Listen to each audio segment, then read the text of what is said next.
Meski Kementerian Perhubungan sudah memperbolehkan moda transportasi mengangkut penumpang, PT Kereta Api Indonesia Divre 3 Palembang memilih untuk belum membuka rute perjalanan jarak jauh lantaran tingkat penyebaran COVID-19 di Sumsel masih tinggi.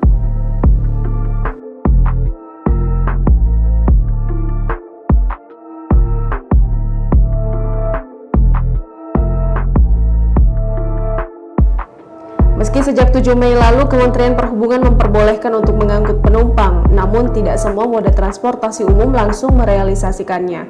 PT Kereta Api Indonesia Persero kembali memperpanjang penghentian 5 perjalanan kereta api jarak jauh dari dan menuju stasiun Kertapati Palembang yang berhenti sementara sejak 1 April 2020. Manajer Humas Divre 3 Palembang Aida Suryanti mengatakan, penghentian operasional angkutan penumpang dikarenakan tingkat penyebaran virus COVID-19 di Sumsel masih tinggi. Aida juga mengatakan saat ini ada 5 kereta api yang operasionalnya dihentikan sementara dari stasiun Kertapati tujuan Prabu Mulih, Tanjung Karang, dan Luk Linggau. 5 kereta api tersebut adalah Api Prabu Jaya, Limek Sriwijaya, Sindang Marga, dan Raja Basa.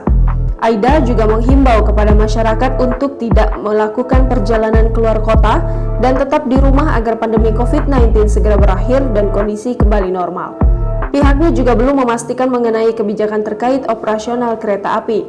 Namun jika kereta api kembali beroperasional dari dan menuju stasiun Kertapati Palembang, pihaknya akan tetap menerapkan protokol kesehatan.